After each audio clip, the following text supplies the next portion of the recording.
শুধুমাত্র এই একটা ভুলের কারণে তুমি এত ফ্রি রিসোর্স, এত সাজেশন, এত টিউটর, এত অনলাইন কোর্স থাকার পরেও গ্রামার বুঝো না। ঠিক এই কারণে কোন সময় প্রেজেন্ট টেন্স হবে, কোন সময় পাস্ট টেন্স হবে, তুমি এই জিনিসগুলো বুঝো না। এই একটা স্ট্র্যাটেজি যদি কাজে লাগাতে পারো, তুমি ইনশাল্লাহ একদিনে গ্রামারের প্রবলেমগুলো রিকভার করতে পারবা।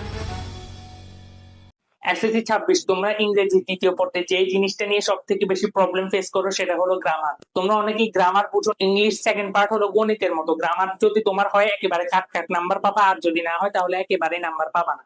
এখানে রাইটিং পার্ট ছাড়া অন্য কোনো জিনিসে আসলে নাম্বার কাটার তেমন একটা সুযোগ নেই। এখানে যদি তুমি ভালো মতো নাম্বার তুলতে পারো ইংরেজিতে, তোমার অনেক অনেক নাম্বার উঠে যায়। তোমরা অনেকেই আছো যারা সারা বছর কিছুই পড়ো না, বা ছোট থেকে গ্রামারের বেসিক অনেক উইক, গ্রামার একেবারে কিছুই পড়ো নাই, কিছুই পারো না। তো তাদের জন্য আমি আজকে এমন কিছু সলিউশন দিব, তোমরা ইনশাল্লাহ একদিনে গ্রামারের এই প্রবলেম গুলো রিকভার করতে পারবে। এখন তুমি একদিনে পুরোপুরি প্রবলেম রিকভার করতে পারবা জিনিসটা এমন না, বাট আমি এমন কিছু সলিউশন দিব এটার মাধ্যমে তুমি অ্যাটলিস্ট পরীক্ষাটা ভালোভাবে দিতে পারবে। কারণ একদিনে 6 বছরের জিনিস রিকভার করা কোনোদিনও পসিবল না। কিন্তু তোমাদের পরীক্ষা যেহেতু আর একদিন বন্ধ, কিভাবে তোমরা এটাকে কাজে লাগাতে পারো সেটাই আজকে বলবো। তোমরা যারা গ্রামার একেবারেই পারো না তাদের জন্য আমি একটা সলিউশন দিচ্ছি। তোমরা কি করবা, যে কোনো একটা গ্রামারের গাইড নিবা যেখানে গ্রামারের রুলস গুলা দেওয়া থাকে। তো গ্রামারের ক্ষেত্রে তোমাদের যে আইটেম গুলো আছে, পাঞ্চুয়েশন, এগুলো তোমরা ছোট থেকেই পারো, ইনশাল্লাহ আশা করি পারবা। সাফিক্স প্রিফিক্স এটাও সোজা আছে, একটু দেখে নিতে পারো। তোমরা সব থেকে বেশি যেটা নিয়ে প্যারা খাবা, যেগুলো ইম্পর্টেন্ট, সেগুলো হলো right form of verb, transformation of sentence যেখানে সিম্পল, কমপ্লেক্স, কম্পাউন্ড, ভয়েস এগুলো আছে। তারপরে রাইট ফর্ম অফ ভার্ব,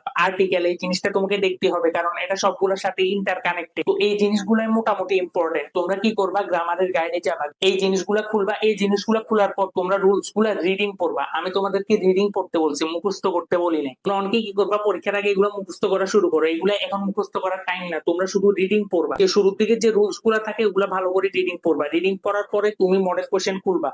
তোমার কাছে যে টেস্ট পেপার থাকুক না কেন, যে কোনো একটা টেস্ট পেপার খোলার পরে তুমি একটা মডেল কোশ্চেন খুলবা। তারপর কি করবা, ওই মডেল কোশ্চেনটা সলভ করার চেষ্টা করবা। তুমি কিন্তু গ্রামারের গাইডটা পাশেই রাখবা। তো সলিউশন করার সময় কোন রুলসটার সাথে এটা চাই তুমি ওই রুলসটা সামনে আনবা, আবার পড়বা। এইভাবে করতে করতে দেখবা যে 15-20টা রুলসে বারবার রিপিট হইতেছে। এটা করার কারণে কি হবে, ওই রুলসটা তোমার মাথায় গেঁথে যাবে। আমি তোমাদেরকে বলবো না যে 15-20টা মডেল কোশ্চেন সলভ করে ফেলো, এতে কোনো লাভ নেই। এতে পড়া না পড়া সেম, এতে তুমি মুখস্থ করতেছো, তুমি সলভ করতেছো না। সলভ করা মানে মুখস্থ করা না। তো আমি তোমাদেরকে যেটা বলছি, তোমরা মডেল কোশ্চেন সলভ করবা। সলভ করার টাইমে যে রুলসটা আসে ওই রুলসটা রিডিং করবে। যারা গ্রামার একেবারে কিছুই পারো না তাদের জন্য অনেক অনেক ইফেক্টিভ একটা সলিউশন। এটা করে দেখো, ইনশাল্লাহ তোমার কাজে দিবে। কারণ তুমি যদি 15-20টা বোর্ড, 30-35টা বোর্ড করে যাও, এটাতে তোমার মুখস্থ হবে, তোমার কিন্তু গ্রামার করা হবে। দেখবা যে পরীক্ষার হলে গেছো সব ভুলে গেছো। এটা পড়ার না পড়ার সবই সমান। তো আমি তোমাদেরকে সাজেস্ট করবো এই কাজটা করে দেওয়ার জন্য। এটা অনেক ইফেক্টিভ একটা স্ট্র্যাটেজি। আর তোমাদের যাদের রাইটিং পার্টের সাজেশন লাগবে, নিচে ডিসক্রিপশনের কমেন্ট বক্সে থাকা লিংক থেকে আমার হোয়াটসঅ্যাপ চ্যানেলে জয়েন হয়ে যাইও। আমি সেখানে রাইটিং পার্টের সাজেশন দিয়ে দিব ইনশাআল্লাহ।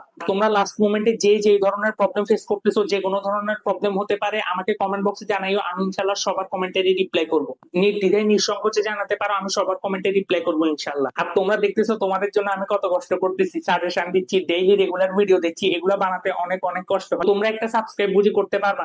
তোমরা প্রায় 70 থেকে 80% আমার ভিডিও সাবস্ক্রাইব করা ছাড়াই যায়। তোমাদের জন্য যেহেতু আমি এত ডেডিকেশন দিচ্ছি, এত কষ্ট করতেছি, একটা সাবস্ক্রাইব করে দাও। তোমাদের জন্য group year subject physics, chemistry, math, higher math এগুলো নিয়ে অনেক অনেক প্ল্যান আছে। তো তোমরা চ্যানেলটাকে সাবস্ক্রাইব করে দিও, না হলে তুমি মিস করবা। তোমরা যারা লাস্ট মোমেন্টে পড়তে বসছো, আমি তোমাদেরকে সাজেস্ট করবো সায়েন্স বেকারি 3 তাণ্ডব কোর্সটা এনরোল করার জন্য। তুমি যদি এই কোর্সে সাকিব ভাইয়ের সাজেশন গুলো ফলো করে যাও, তুমি ইনশাল্লাহ জিপিএ 5 পাবা। আমিও লাস্ট মোমেন্টে ভাইয়ের কোর্সে থেকে ফিজিক্সে 99, কেমিস্ট্রিতে 84 আর হায়ার ম্যাথে 92 পাইছিলাম।